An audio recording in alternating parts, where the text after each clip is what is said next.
자, 이번에는 돈이 흐르는 스토리, 돈맥을 좀 짚어보는 시간입니다. 부동산 시장의 방향성이 아직도 안개 속인데요. 하락세를 멈추고 반등할 것이라는 의견과 아직 위험한 요소가 존재한다 등 전망이 엇갈리고 있는 상황입니다. 그런 가운데 규제 지역을 부동산 관리 지역으로 통합하는 법안이 발의됩니다. 이제 규제 지역을 많이 풀어놓은 상황인데 부동산 관리 지역으로의 통합이 과연 어떤 의미가 있을지 자세한 내용 풀어보겠습니다. 투미 부동산 컨설팅 김재경 대표와 함께합니다. 어서 오세요. 네, 반갑습니다. 네, 이 규제 지역을 부동산 관리 지역으로 통합하는 법안이 발의된다고 하는데 자세한 내용이 어떤 겁니까? 네, 우리가 통칭 규제 지역이라고 말은 하긴 하지만 정확하게 규제 지역이라는 용어 자체는 없습니다. 조정 대상 지역이라든지 투기 과열 지구라든지 투기 지역이라든지 이렇게 세 가지 규제에 대한 지역들을 갖다가 통칭해서 일명 규제 지역 이렇게 말하는데요.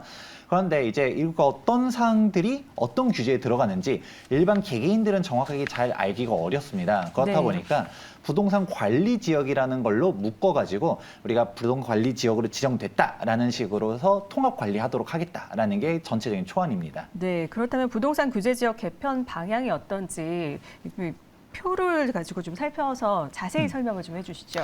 네, 일단 기본적으로 보시게 되면 우리가 조정 대상 지역이 있고 투기 과열 지구가 있고 투기 지역이 있는데 각자에 따라서 적용되는 규제들이 다릅니다. 네. 청약부터 시작해가지고 금융에 대한 사항들도 있고요.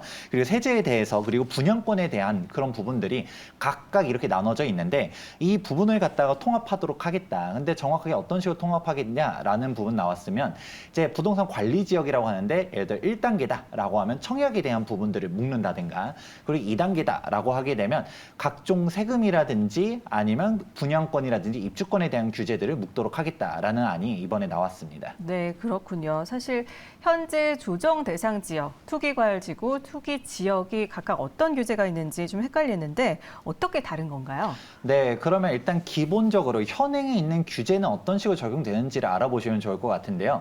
일단은 조정 대상 지역 먼저 설명드리도록 하자면 각종 규제들이 모두 다 종합되어 있는 게 거의 조정 대상 지역에 다 있다라고 보시면 좋을 것 같아요. 네, 아까 말씀해 주신 그 뭐 청약에서 금융에서 어떻게 다른지 구체적으로 설명을 좀 해주시죠. 네, 이게 일단 기본적으로 한번 먼저 보도록 하자면 조정 대상 지역은 세금에 대한 각종 규제들이 다 모여 있다라고 이해하시면 좋을 것 같아요. 네.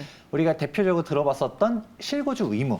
예를 들어 1세대 1주택 비과세를 받을 때는 이제 취득 시점에 조정 대상 지역에서 취득했다라고 하면 실거주 2년을 해야 1세대 1주택 비과세가 적용이 되고요. 네. 그런데 내가 비조정 대상 지역에서 취득했다라고 하면 2년 실거주 안 하고 2년 보유만 해도 된다 했었을 때도 이게 조정이냐 비조정이냐에 따라서 달라지는 규제.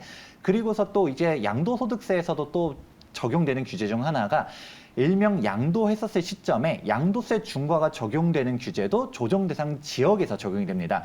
이거는 앞서 1세대 1주택 비과세가 좀 다릅니다. 취득 시점에는 내가 비조정 대상 지역에서 취득했다 하더라도 양도 시점에는 조정 대상 지역이다. 그럴 때 여기서도 내가 양도 시점에 봤을 때 주택수가 3주택 이상이다라고 하면 일반 세율에서 30% 중과 세율까지 부과되는 게 이것도 이제 조정 대상 지역에 대한 규제. 그리고 각종 세금이라고 표현해드렸는데 대표적인 양도세였을 뿐이지 다른 세금들도 있습니다. 지금은 3주택 중과만 이제 종합부동산세 같은 경우는 3주택자만 종합부동산세 중과세율이 적용되고 2주택자 같은 경우는 중과세율이 폐지되긴 했지만 작년만 한다 하더라도 2주택자 같은 경우도 조정 대상 지역 내 2주택 같은 경우는 중과세율이 적용됐었고 마지막으로 취득세 같은 경우도 취득세를 우리가 세금 적용하려고 했었을 때 조정 대상 지역 내 다주택자 같은 경우는 8.4%, 3주택자 같은 경우는 12.4%의 취득세 중과가 있었습니다. 근데 비조정 대상 지역이라고 하게 되면 아무래도 이게 주택수 하나씩 빠져나갑니다. 2주택자까지 취득할 때는 일반 취득세율, 그리고 3주택자일 때 8.4, 이제 4주택자일 때 취득할 때가 12.4%, 이런 식으로 조정 대상 지역이냐 아니냐에 따라서 각종 세금들이 다 다르다라는 부분 알아볼 수가 있고요. 그리고 대표적으로는 이제 청약 규제 같은 경우도 우리가 규제 지역이냐 아니냐에 따라서 청약에 대한 가점이라든지 추천 비율이 달라진다든가 이런 사항들도 조정 대상 지역으로 들어갔다 하면 모두 다 강력해지는 사항이 있고 그리고 가장 큰 부분은 아무래도 대출이라고 볼 수 있는데 이 대출 차이가 그나마 좀 차이가 있을 수는 있습니다. 조정 대상 지역일 때도 일단 심각해졌지만 이게 투기 거래지구, 투기 지역 이렇게 3단계에 따라서 규제에 대한 차이점들이 나타나게 되는데요. 그러면 이렇게만 얘기 들어봤었을 때는 조정 대상 지역으로 지정만 된다 하더라도 5만 가지 규제된 다 적용되는 게 아니냐라고 생각해 볼 수 있는데 거의 맞습니다. 예전에는 조정 대상 지역, 투기 거래지구, 투기 지역에 대한 색채들이 조금씩 뚜렷했었지만 조정 대상 지역을 지정만 된다 하더라도 각종 규제들이 다 높아지다 보니까 예전과 다르게 지금은 조정 대상 지역만 지정돼서 정말 이제 크나크게 이제 차이점이 나타나게 되는데 그나마 이제 조금 차이가 있는 게 바로 투기 거래지구라고 볼 수 있어요. 네. 이제 투기 거래지구 같은 경우는 어떤 식으로 설명드릴 수 있냐면 각종 재개발, 재건축, 즉 입주권에 대한 규제들이 다 집약된 게 투기거래지구다라고 설명할 수가 있는데요. 대표적으로는 투기거래지구에서 우리가 재개발 지역, 재건축 지역을 가지고 있었을 때는 일명 5년 재당첨 금지라는 규정이 있습니다. 내가 정비사업 지역에서 재개발 혹은 재건축을 가지고 있었을 때 관리처분 인가 시점에 가지고 있었어요. 그러면 5년 내에 또 다른 분양 신청을 할 때는 이제 입주권을 받지 못하고 현금 청산을 당한다든가 그리고 재개발 재건축에 있어서 전매금지라는 표현도 들어본 적이 있을 텐데요. 재개발 같은 경우는 관리처분 인가로부터 소유권 이전 등기 시까지, 재건축 같은 경우는 조합설립 인가로부터 소유권 이전 등기 시까지 전매 금지 규정이 있는데 이 사안 같은 경우는 투기과열 지구 대상이다라는 부분이 차이가 있습니다. 그런데 이제 투기과열 지구라든지 조정 대상 지역에 대해서는 쭉 상세하게 설명드렸는데 투기 지역 같은 경우는 최근에 뉴스에서 잘 못 들어보시지 않으셨나요? 투기 과열지구요? 투기 지역 같은 경우는. 투기 지역이요? 네. 네, 뭐 좀 덜해진 것 같은데요. 네, 그 이유가 있습니다. 예전에는 투기 지역까지도 있었었는데 그래서 우리가 일명 3단계 규제다, 점점점 강해지는 규제 이런 식으로 생각했었지만 사실상 현재 시점에서 투기 지역은 유명무실을 했습니다.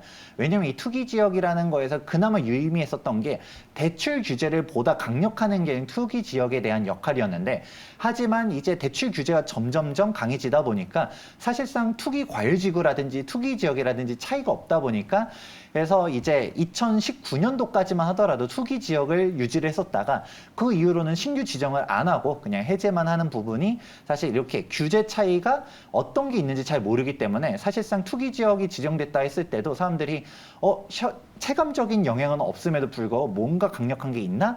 라고 하는 그런 문제점들도 있어 왔습니다. 네, 그렇군요. 이 현 조정 대상 지역 투기 과열지구 투기 지역에 대해서 각각 규제에 대해서 얘기를 좀 해봤는데 부동산 관리 지역으로 통합 시의 효과가 과연 어떤 게 있는지 반대로 혼란이 오진 않을지 궁금합니다.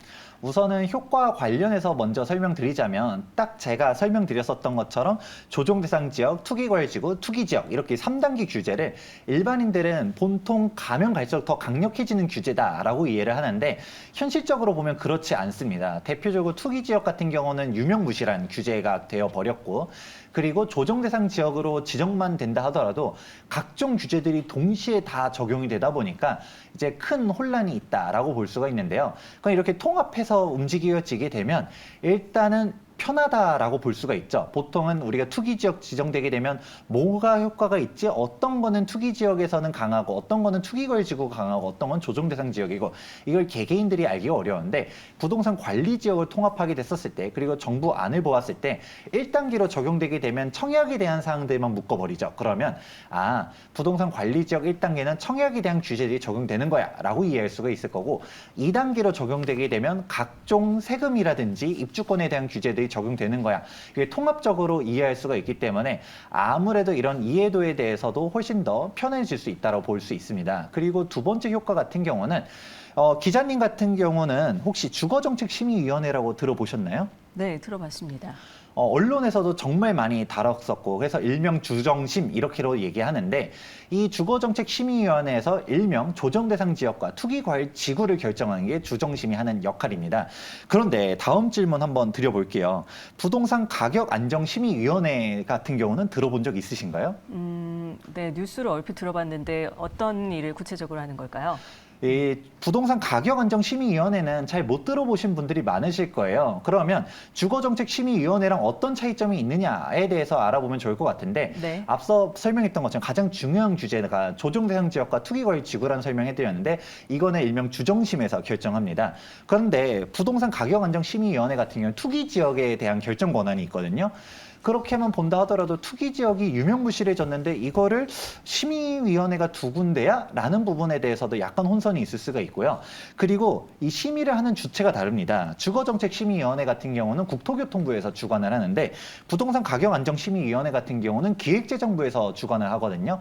그렇다 보니까 이 규제를 갖다가 3단계로 나눠서 하려 했었을 때도 이게 심의하는 주체가 다르다 보니까 이게 통합해서 운영하기 어렵다라는 부분을 갖다가 통합하면 아무래도 규제를 단계를 나눠서 할 때 효율적이다라고 볼 수가 있겠습니다. 네, 좋습니다. 규제 지역 이야기를 쭉 풀어봤는데 현재 규제 지역 현황이 어떤지도 궁금하고 사실 강남 상구와 용산 규제 지역 해제 가능성이 있을까요?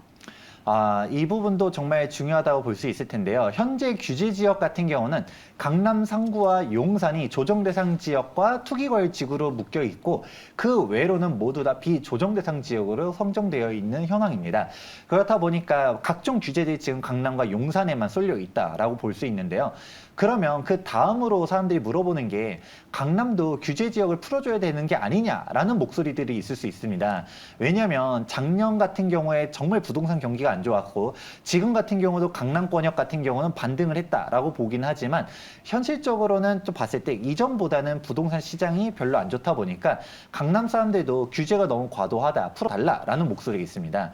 그런데 실질적으로 규제가 풀어줄 때 어떤 때 풀어주느냐를 바라보는 것도 중요할 것 같은데요.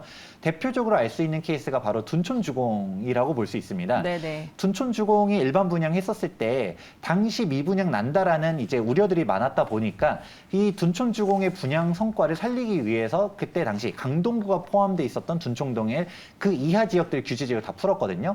그러면 이런 부분들을 종합적으로 고려했었을 때 강남권역에서도 청약들이 줄줄이 나올 텐데 청약 분위기 별로 안 좋다라고 하면 그때에도 강남권역 규제 지역을 풀지 않을까라고 예상해 보고 있습니다. 네.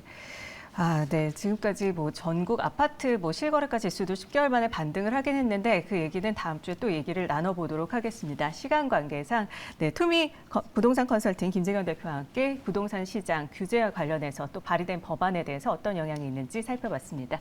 오늘 말씀 고맙습니다.